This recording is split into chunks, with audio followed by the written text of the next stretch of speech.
I'm a triplet. I have two other brothers the same age. I always had somebody to fight with. My parents were in real estate. They took a blow. They pretty much lost everything they had. And you watch your folks go through this, you're in instant survival mode. I was an entrepreneur right out of high school. I did not like the idea of living month to month. And if I had opportunity to make sure everything was covered for 6 months, that was a win. Success to me is a lot of things. It doesn't matter if we own the company or if we're working for the company. We all have a platform to rescue and shepherd. And when you realize that you are a shepherd, not just your family, everybody that's in your life, it's pretty humbling.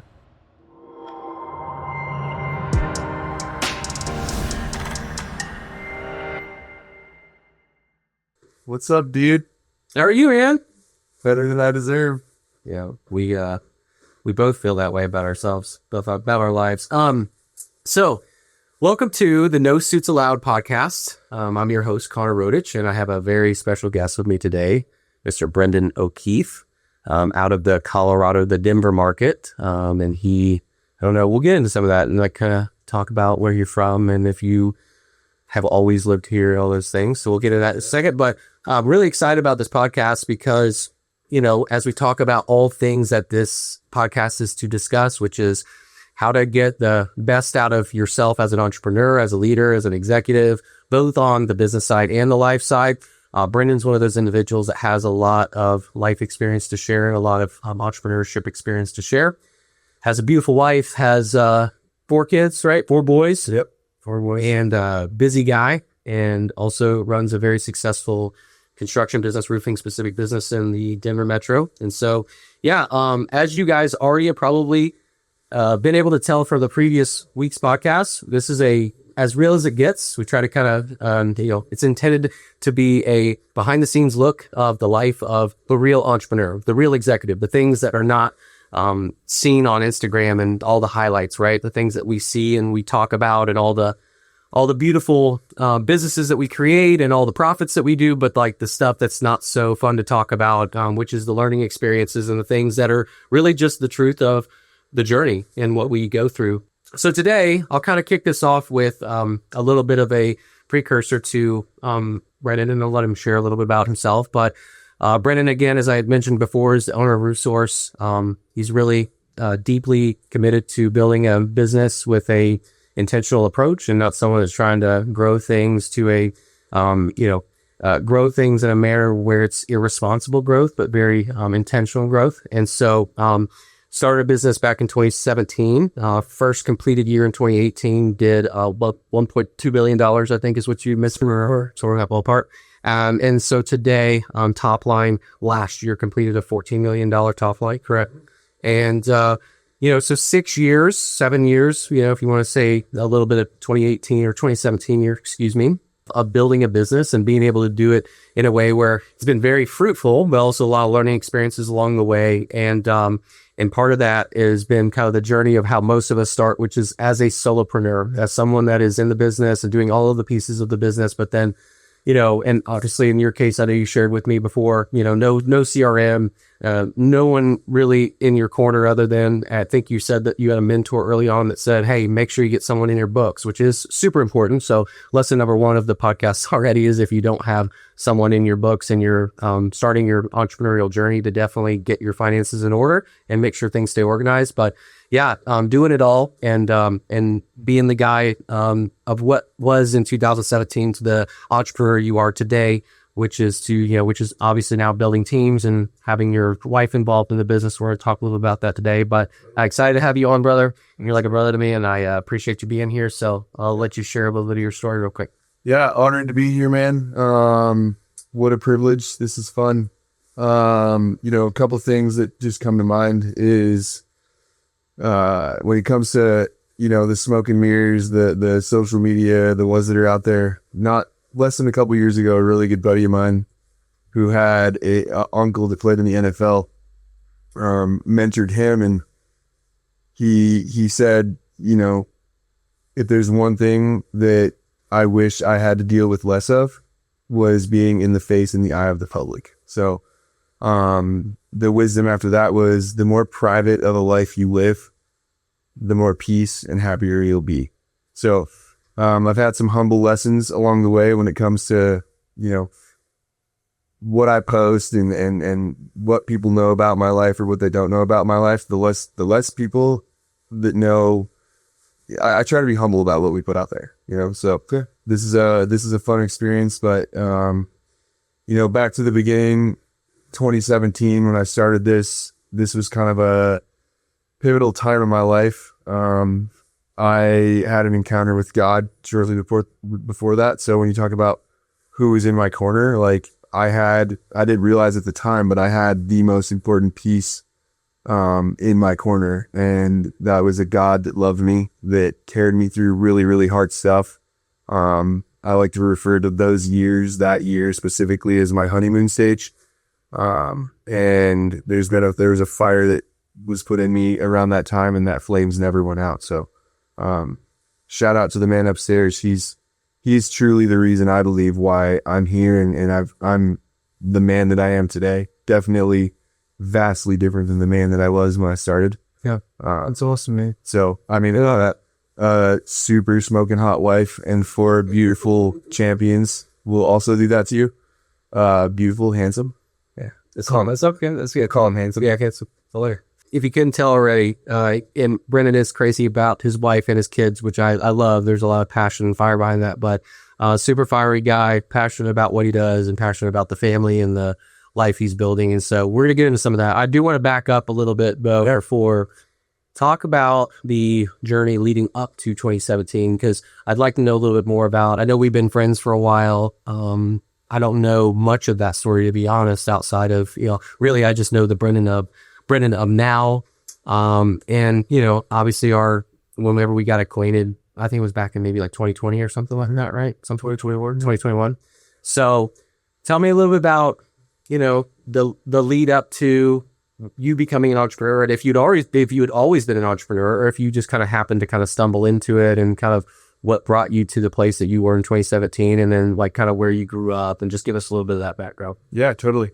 So, without getting into the weeds on all of it,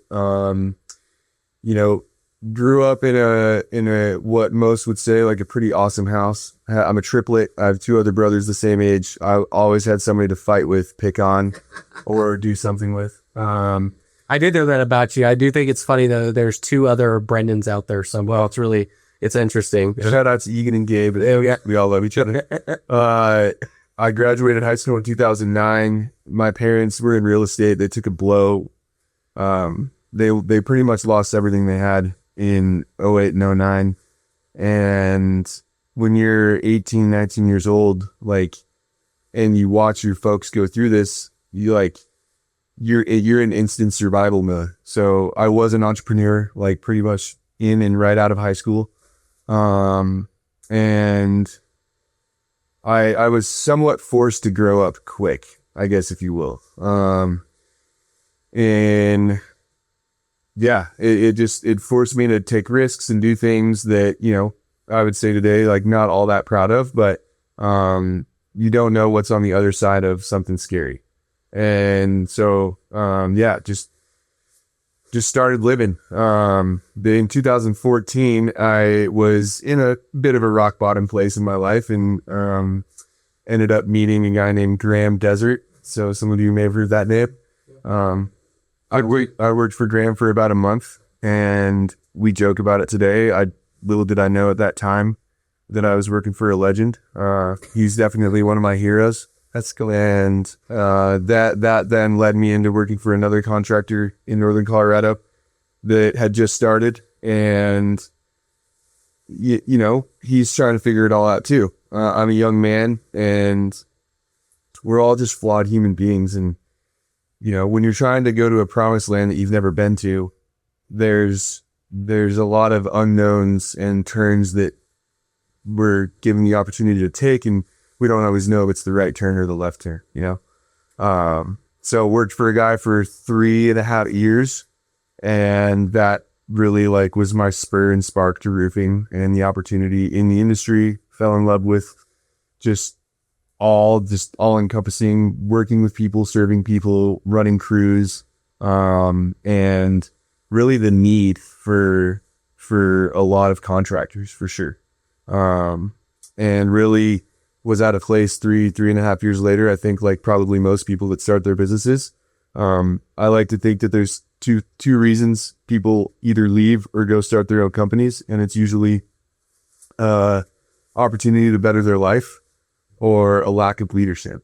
And I kind of had the combination of both. And again, I was still a knucklehead in these days, but I really was in a place in my life where I needed to be led and wasn't getting that where I was working. What did you know that it was time for you to go and lead yourself in that? I mean, obviously you've always had your faith center, or at least you even mentioned that you had that, or you found that into that 2017 era. Like what kind of, I guess, came on to you where you were like, all right, this is the time, and took that step? So I had enough, I mean, obviously I had a pretty wide peek under the hood of who I was working for. And if you will, some of the freedom or opportunity that like just being an entrepreneur allowed him, not just financially, but also time with his family and just time.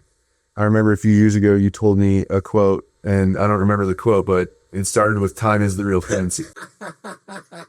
You told me a quote, but I don't remember the quote. Yeah, I just remember that part of the quote. Yeah, so energy and time being the real currency. Yeah. So it was revenue is vanity, profit is sanity, cash is reality, energy and time is the real currency.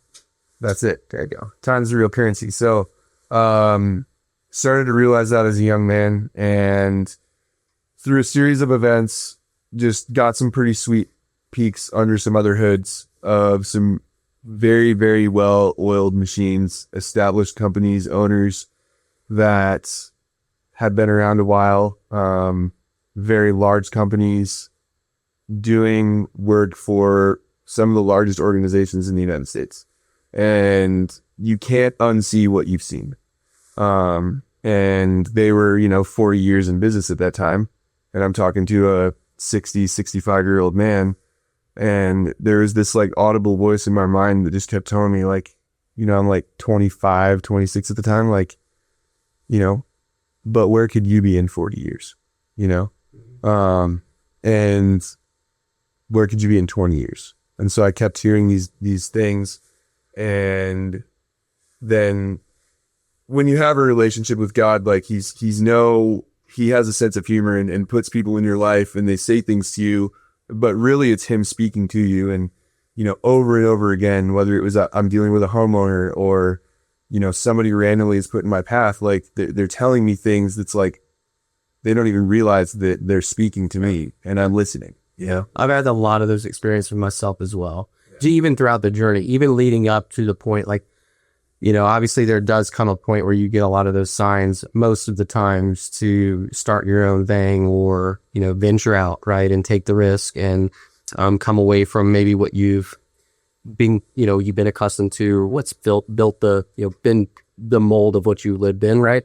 But I think even throughout the journey, you get a lot of those, like, those moments, as I mentioned, and those are moments that I know that have been pretty high level so far in this conversation. We'll get into some of those moments, but those are the things that are really like, you either listen to those voices or you ignore them, but ultimately if you ignore them, they will eventually come to fruition. I know you and I are both faith-based individuals, but like, even if you're an individual out there that's not, would consider yourself to be a religious or spiritual individual, there are those moments and key pivotal pieces that are key pivotal components, I guess, throughout the journey, that if you ignore them or you red flag and treat it as a green flag, or green flag, treat it as a red flag, or whatever, and you don't take those jumps, usually ends up coming around one way or another. You know what I mean? And so that's, I know we'll get into some of that today. Well, yeah, totally. So like, when you bring up signs, like in the Bible, in the Gospels, they talk about miracles. Well, I guess you hear miracles, but I don't think miracles is the word used. It's usually signs. And, really this has been more recently, but I really realized like if someone were to ask you like, so what does it sound like or look like when you hear for God? It usually sounds like something that's really hard and scary.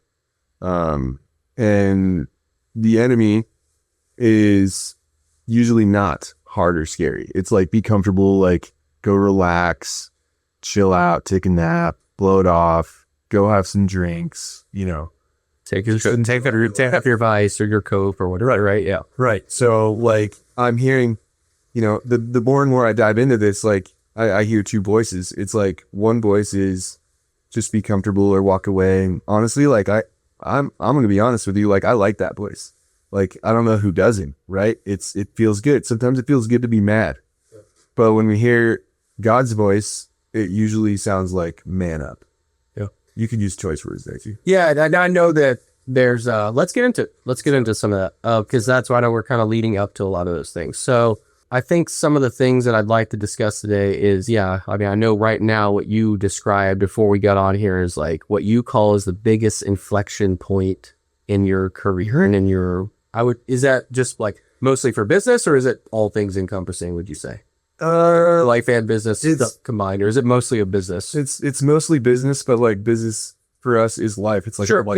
Yeah. And I think that's something that I make sure I come back to these points, because that's one of the things I want to come back to as well, is like kind of the life that you have built around the intention you have had towards your family first, your kids' wife first, right? So before I get there though, like around the biggest inflection point and just talking about that specifically, because I know like last year you made a big move and separated your business into 3 sectors. You built it into 3 different verticals with the residential, commercial, and I know this isn't a roofing podcast or anything like that, but just like specifically talking about like the trades, like a lot of times that gets real muddy and profits, cross barriers, and then you get people that get spread out. So like you made that big move. And I think like your biggest thing, what you're talking about is kind of your core theme is like sticking to a point of, or plan, eliminating you as the biggest bottleneck, right? Yeah. But as far as like those pivotal, this inflection, our biggest stuff, like what right now comes to mind when I say like, what is that biggest inflection point right now? Well, so, we're going on 8 years in business total, really, from when it started. And I know there's all the statistics out there of like how many businesses fail after 2 years and 5 years and 10 years. And I honestly believe there's quite a few businesses that actually can make it through 10 and 20 years that are very linear and that don't really have growth in a profitable standpoint or just like the overall health of an organization. And plenty for sure that decide, let's add this to our business and let's do this. And the serial entrepreneurs that do everything. Try to do it all. Yeah. And honestly, like in roofing, there's already enough. You got new construction, you got specialty stuff, you got insurance, you have spec bid work, you have public work, government work. I mean, there's all kinds of niches within this industry, but really the inflection point is, how to escape from being the founder-led rainmaker. And Brendan, make it rain, boy. And having a team that you can hang a hat on and look at the end of the year and be like, I may have been leading this tribe, but like they're the ones that did it, and so it was a year and a half ago where I pretty much drew the line in the sand. Like I can't keep selling residential deals mixed in with everything else. And not that I wasn't already passing some off to the team, but like I drew the line in the sand. So last year our residential team did like 8 or 9 million. I didn't sell one job. It's great. And that was a pretty cool feeling to look back at the end of the year and be like, no, that they did that.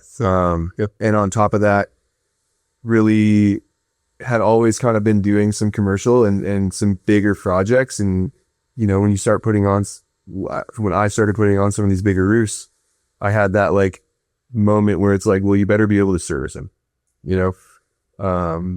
we utilize sub crews for production, and I realized the need to have in-house guys for service, whether it's chasing a leak or doing preventative maintenance.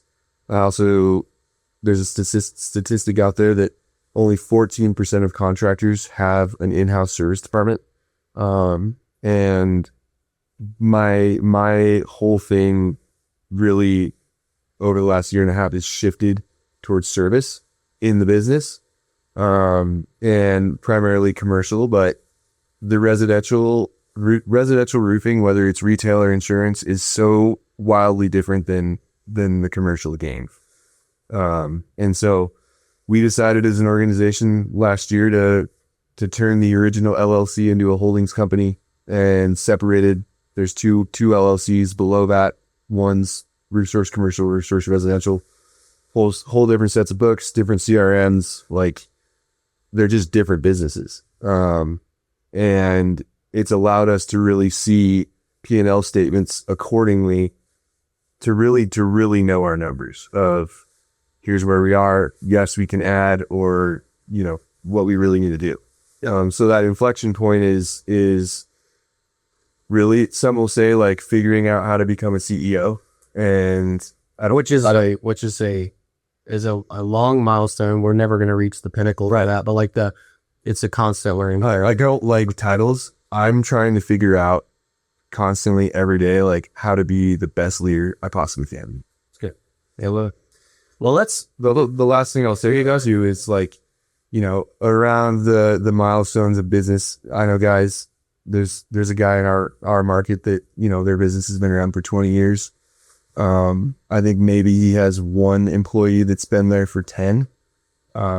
Success to me is a lot of things, but for sure, like, wherever these benchmarks are, or finish lines, or whether you call them 10 years in, 15 years in, like, that this is a team sport. So, I want the teammates and the key players, key women, to have a career that they're proud of, that they've been there for a long time. And, that to me shows a lot more character of the individual leading the organization than, yeah, we've been in business for 15 years, but, there's only one 5-year, 10-year employee.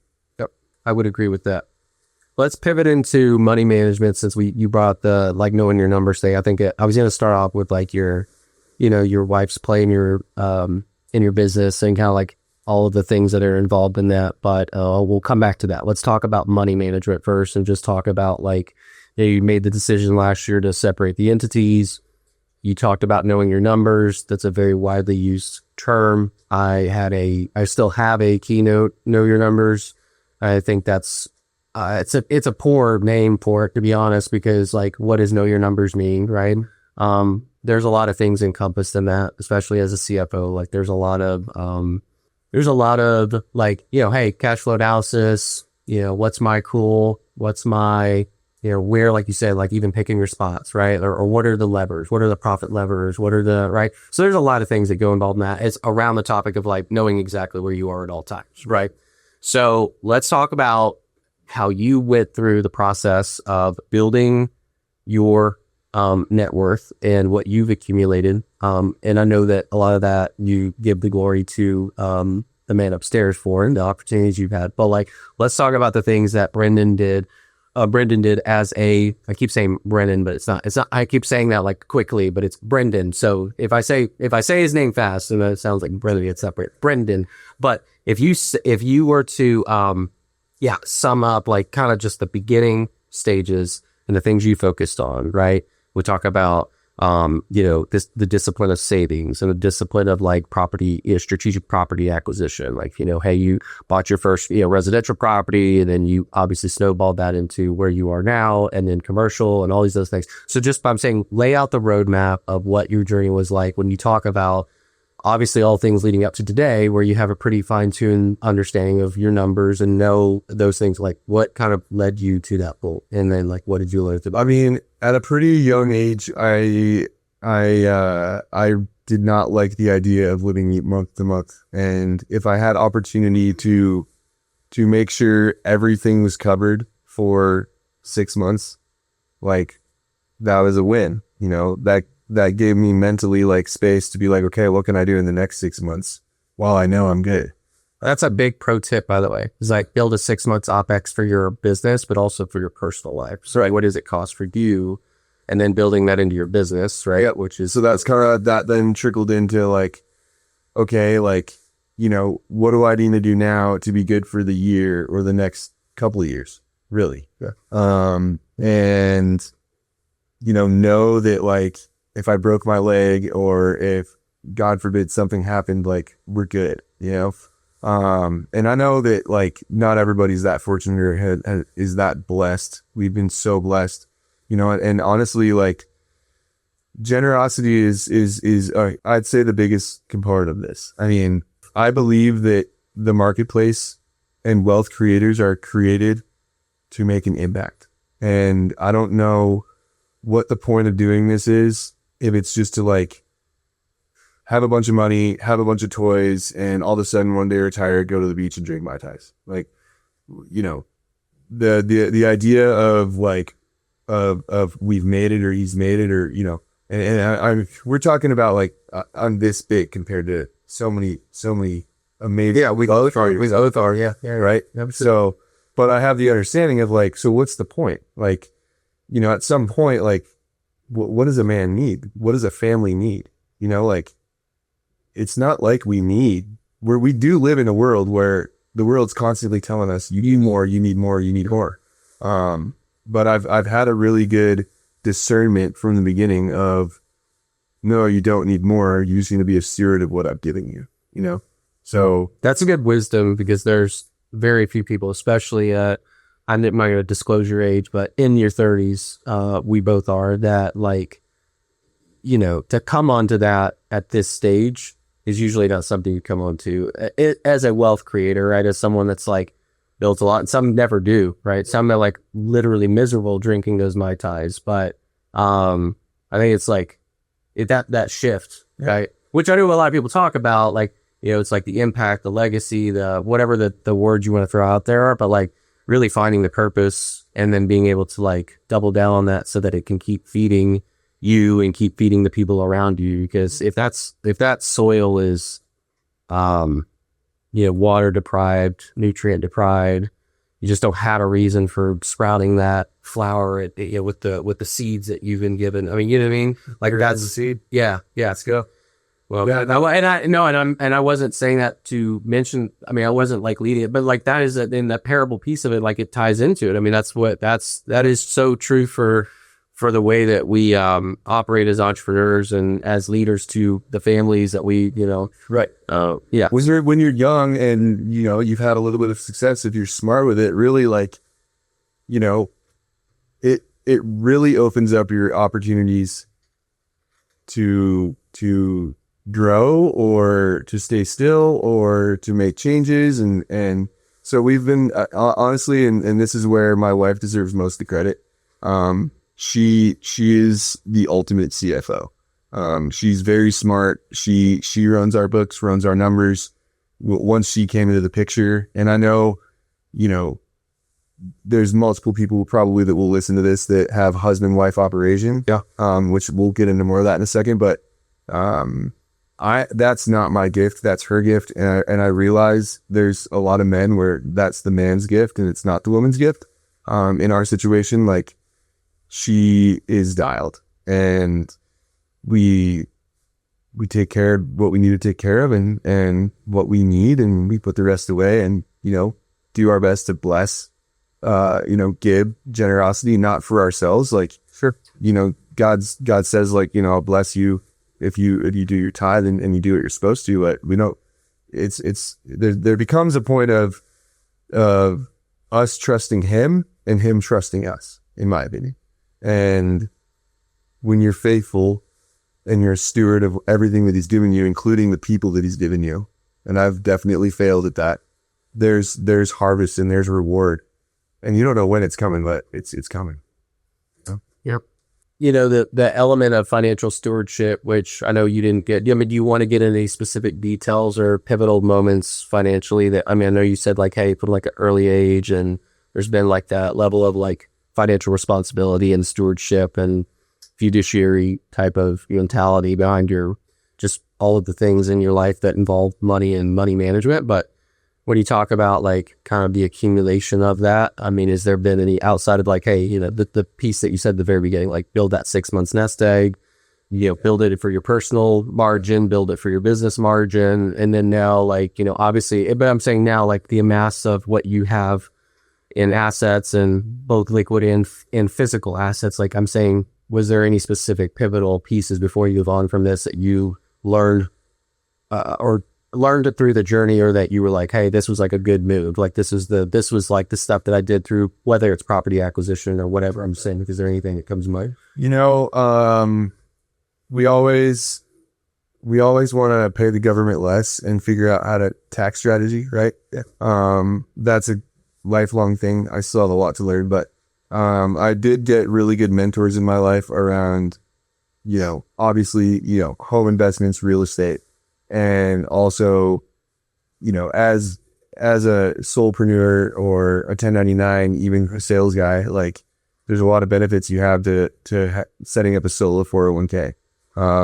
We did these types of things. We got Roths for all of our kids. We max them out every year.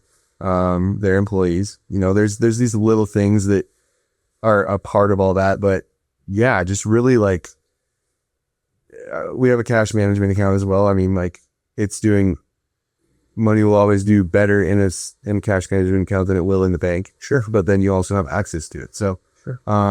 Also just getting things paid off. I mean, yeah, you don't borrow. Like you're not, I mean, outside of like mortgages, I'm assuming we've yet to this day borrow a single dollar from a bank. We have a line of credit. We've never touched it. I know this will probably change over time as just with the nature of it, right? Commercial, especially, or whatever, right? Cash flowing big jobs, meeting on bigger checks and things like that. But it's when you're truly bootstrapping and working on your own cash, it's hard, but there's a peaceful feeling about it, knowing that like, okay, like if I lose, I lose. Like it's not if I lose, I owe the bank money, So yeah, just that's actually, that's good. That's like, as simple as that is, that's true. It's like, hey, if I lose and it's on my dime, I lose. But hey, if I don't have somebody out there that's waiting for their hand to be filled, then like, and the risk is still risky from the standpoint of like keeping your family fed, keeping other families fed, but there's not as much of the, there's a biblical concept there. Totally, man. I mean, the other thing I would say too is like, I drive a Tundra. It's not a limited. It's a nice truck. It is a nice truck. And I've driven, like we have vehicles and nice, but like, we're not trying to, and for sure I could go buy the premium platinum, but like improv. I don't know anybody that has ever told me that they wish they spent more time in their truck or their car or, I'm telling you that I want to go grab an R8. I want an R8 too. Trust me. There'll be a day where we're ripping Audis. I love it. Hey, but it'll be it'll be an undisclosed location too, because we can't get in trouble. But that's right. Go ahead. That's right.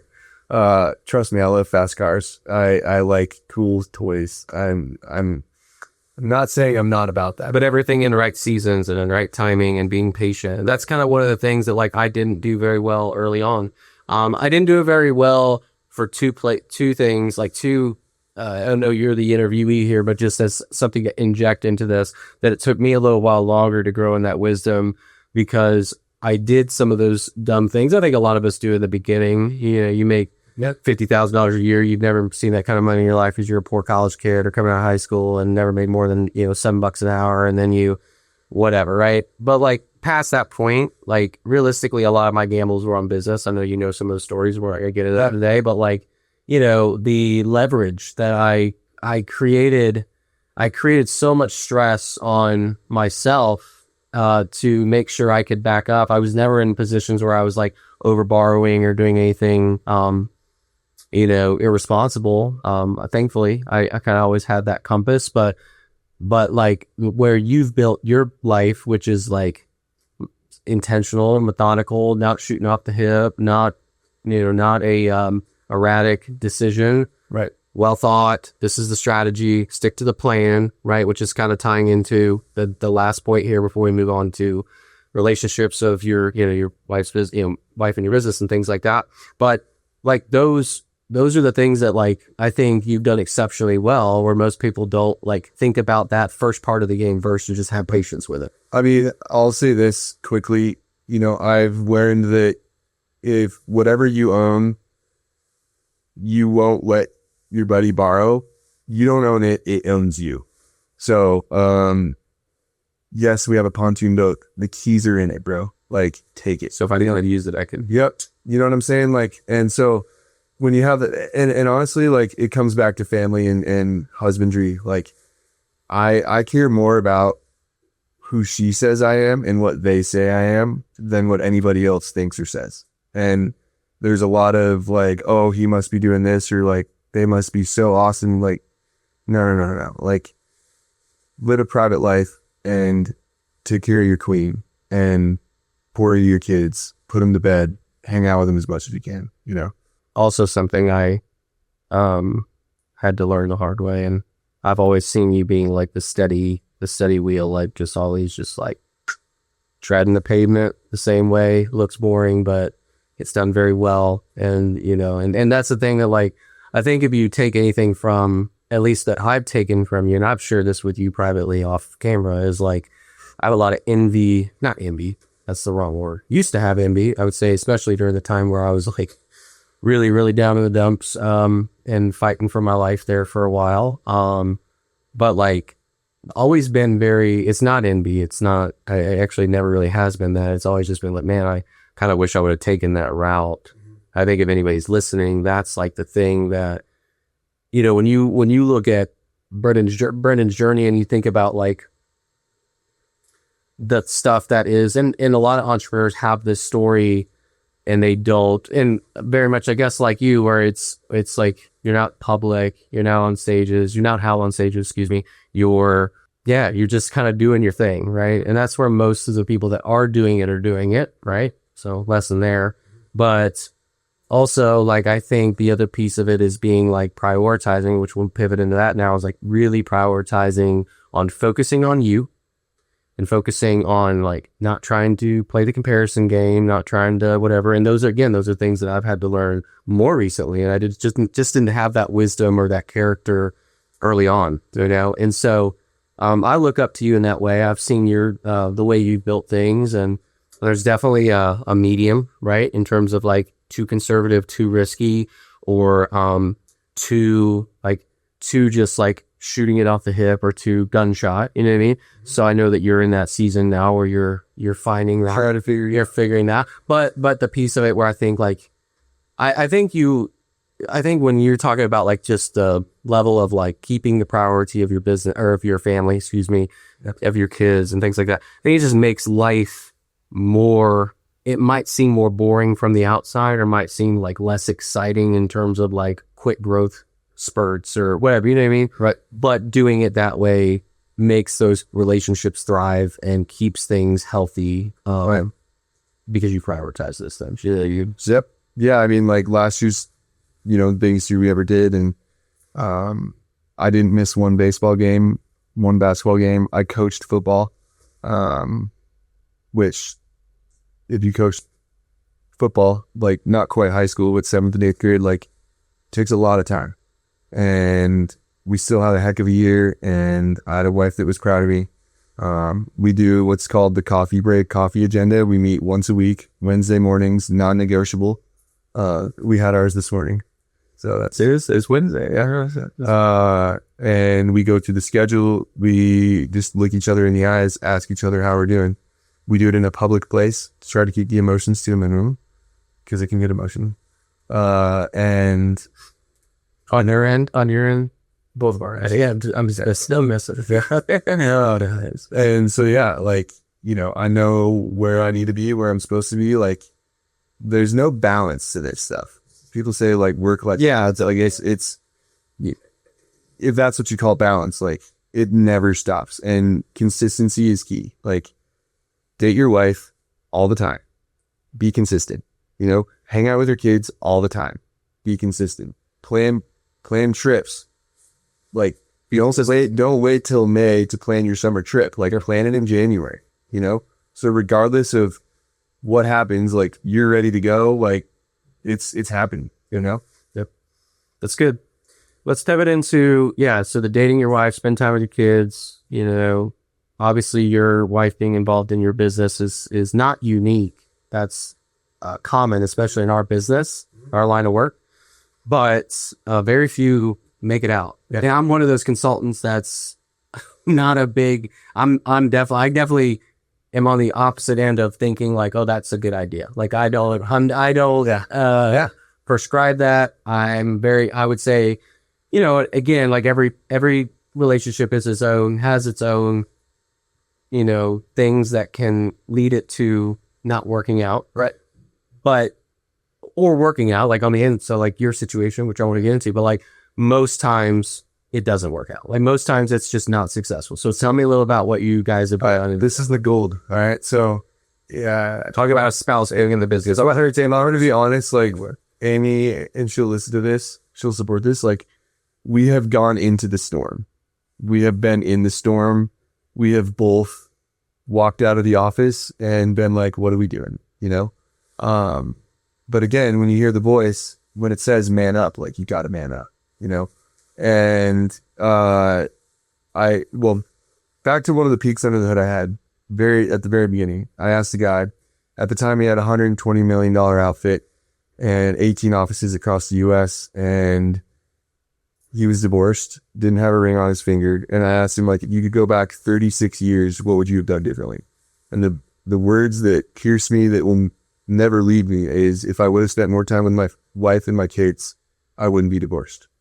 And so then, that's in my mind the whole time, right? Like they've done this, but I don't want to be that guy. I don't care how big we get. Like I do not want to get to the end of my journey or the middle of my career and not have a queen and not know my kids. We have a client that says, and if it's just a season in life he's in right now, because a big storm hit in his area, but he's talking about like my kids calling by my first name. He's like, all right. He said I'd be fearful of my kids calling by my first name. He's like, kind of making a joke about it, like, but that's a real thing. So I can be a couple of years ago, we were coming out of one of those storms, and like actual like storm between us, not a hailstorm. There may have been a storm. Anyway, I was like, who do I know that's running a business with their wife and running it well, and a man that I look up to? And that was really hard for me to find. And obviously I only know some of the people, but there's a guy that I know, and I coached his kid in football, and honestly, like very well-respected kid, like well-respected man. I knew he's building relatively an empire with his wife.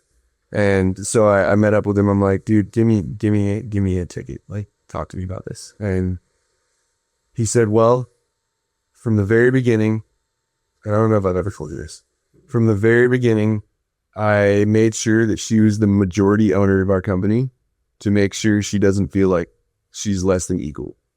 So that was God telling me, like, dude, like, and because there was tiffs and conflicts that we had of like, Amy, like feeling like I owned everything. And, I know that this is really hard for probably a lot of guys to swallow, but I made the bold move and made her the majority owner of the company, and, redid the operating agreement, submitted it to the bank. And I mean, we went through all that. It took a little bit of time, but, if you really are doing it with your wife, like she can't feel less than equal. And now, like, you guys built this together. So like, bring some context to it too. It's not like this is a situation where you have like $100 million business. She just came in, or you see that you don't want to give that type of advice and say, I started before I met her, but like she's played a very big part in building, and so I think that's, and I'm not saying that because like obviously take the advice the way that it is, but I think it's important to mention that, just the context. Well, so regardless of how big we get, like we both know, like what we're doing is like, it's building each other. Building it together. Yep. Yeah. And often in our conversations, like, it's like, we both know when we're being selfish or we're being selfless and focusing on each other. And if you're operating your life, your marriage, your business, the way you raise your kids, from an unselfish standpoint, like, it's a game changer. So I like to say what's mine is hers and what's hers is hers. I say it all the time. And but it's ours, like, and she deserves that. So, I know that's not for everybody, but we did that. And regardless of like what the future holds and, who knows what, like we're marching forward knowing like this is ours, and it's not you're a 10% owner and I'm at 90. Like, no, like on paper for whatever that, it doesn't really matter to me, but it matters to her. And because it matters to her, it does matter to me. So yeah, I think the partner that's playing either the role like what she came into, which is like playing a huge role, but it had kind of already been there for just a minute, right? And whether that is the man leading the operation, the wife, or the woman in their lives, or vice versa. Either way, I'm saying I think that's obviously a very common theme. Like you said, like, okay, well, this was in existence. I'll slice you off to little pieces. Where I think it's cool that you did that. I knew she was an owner. But I don't think maybe I did, maybe I didn't know that. I don't know. But, yeah, I think that's a testament to who you are. I think it's a testament to, like, I know you talk about Amy, a lot as your queen, and like the way that you approach that as like a statement of like, this is my priority. And, her obviously and the kids, but her first. I know that about you. So that's something in my personal life that like still to this day, I'm figuring that out. I know that like you would say you're still figuring it out, but I think you're killing it in comparison to the majority of the other entrepreneurs out there. I'm not saying that just because hopefully she could tell you that too. You do good, man. There's room for improvement. You do good, man. But like process, I would say that like that's where a lot of people and someone like myself, like I'm in that season right now of like, yeah, it was a very, very difficult time from 2022 and 2023, and 2024 was a lot of rebuilding, and 2025 is like capturing on that, and really like laying reestablishing the foundation again, because a lot of that really got challenged in the process. And so, yeah, I look up to you a lot with that, because I think that's, something that's kind of my next evolution is like making sure that's truly the priority. Because yeah, I've fallen in the trap of prioritizing. Like, I'm always a person that's people first, always a person that is going to put people. I would like to say that about myself. Like, yeah, I'll make the trap. Yeah, I fly the flight about you for sure. We do that for sure. But I don't, and some of that is to my own demise in previous relationships. But I would say like I've always kept it real. I've always tried to be that person. But I will say that like a lot of that has not been in the family context. A lot of times that falls into just the business context. And then that's where things, not that my wife is the one that's, jealous or worried about, her getting a, the back seat to something, because she's just not wired that way. She understands the mission, but the way that you operate with that intention, I have a lot of admiration for. So I appreciate it. Our wives don't deserve our breadcrumbs. And oftentimes still like, Amy, I know there's days where she feels like that, but as long as we know, like, hey, like, if you deserve my best right now, she deserves even better today. You know what I'm saying? Yeah. Yeah. So, I love it. Let's finish up and talk about what you have as you're saying, of like the difference between, being, and I know this kind of really all sums up the entire podcast, but is, the difference between being good and great. Yes. And I wanted to finish up on that. I know you say that, and like the difference between being good and great is. So there's that book, From Good to Great, and I've picked it up recently. They talk about level 5 leadership and really the separator. And these are like massive organizations, but the separator from the good ones to the great ones were the ones that had a purpose, that had reason behind what they were doing. So our roofing company's RoofSource, RS. A few years ago, I was in a buddy's office and I saw a sticky note on his whiteboard and it said "Rescue and Shepherd." And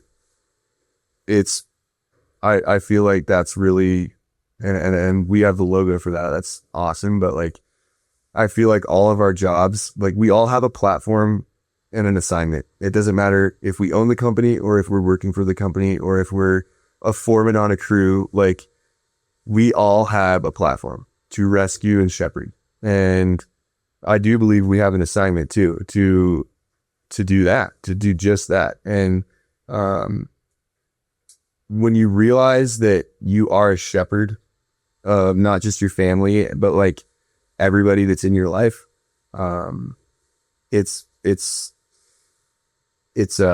pretty humbling, especially when you operate out of like, tomorrow's never guaranteed. So like, what am I going to do today to make sure that I'm living up to like my assignment, you know?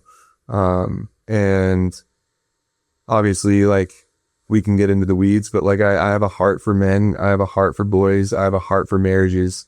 And that's the reason I get up. It's not just for my boys and my wife, but if I have the opportunity to impact somebody else's, not just in the organization, but pretty much everywhere we go, which we do, and down to the girl that set these cameras up for us. I mean, we all have a shepherd, but he's calling us to be a shepherd, and the world needs it, man. You know, clearly the United States is in a situation where leaders need to rise. We have power in our voices. We need to use them. We need to say kind things. And, you know, what you're hearing right now, what you're seeing, listening to, like, this was not the man that I was years ago. But all of a sudden, a shepherd, wise men, started, like, they saw something in me, you know, and they told me things like I believe in you. You can do this. Like, you're a champion, you know? And I've seen it in my own life with my own boys, my own kids, some of the kids that I've coached. Like, maybe they don't have that at home. And most don't, right? So if you can be the one dude that walks up to him and like gives him a little pound on the chest, looks him in the eye, says, I believe in you, you're a champion, you're loved. Like, it's the difference between, there's a lot of coaches that operate out of talent and performance. And I care way more about character than I ever will how talented you are. And so we trickle that into everything we do, everything in our life. And, you know, please tick me if I'm not being accountable to that, because that's my job. Yeah. Well, I want to close out by saying that, you know, if you didn't get anything else from the podcast, which I'm sure you got a ton, the thing you could do to kind of sum it all up is Brendan is that living proof of, you know, consistency, intention, not chasing every shiny object that exists. I know that we all have the tendency to do that, right? But building something meaningful, building something that, you know, we throw around again, those like impact words and those, you know, legacy words and whatever. And I'm not bashing anybody by this. Sometimes I use those words myself, but I would say that like meaningful is probably more, and intention is probably more of like how I would say like, hey, it's like, it really is a meaningful, not only from like the brotherhood and, you know, I know we don't connect probably as much as we should just because lives get busy, but like the intention we do have when we are together, the intention you have when you're with people that are in your proximity, and then, you know, with your business as well, you know, and being able to do that. So, consistency, you know, strong character, you know, all of those things from start to finish, man. I like I said, I mean it, man. I mean, I think you have just like, you have a consistency in like a clear vision of like what you want to create and like staying course that most people just, they get impatient or they veer off. And so for that, I give you a lot of credit, man. What's up? When it comes to the clarity of the vision, I have a long ways to go, but I want to be authentic along the way and tap into, there's another version of you always on the other side of something hard. Yeah. Love it, man. Let's go. Well, thanks for joining today's podcast. Appreciate you, brother. Give me a little dap up there through the mics. If you enjoyed the podcast, please make sure you like, subscribe, and follow the content. We're going to be coming with more, you know, in the trenches, entrepreneurial stories, executive stories. No suits allowed. The intention behind it, again, is to, you know, take the suit off, get behind the suit, what's actually happening in people's lives. And so Brendan is a exact is the exact entrepreneur of what, if you're trying to create the model of a, someone that's going to have success, it would be this guy. So appreciate you, Ethan, man, and we'll hopefully do another one of these again soon. So honored to be here. Appreciate you, man. Thanks.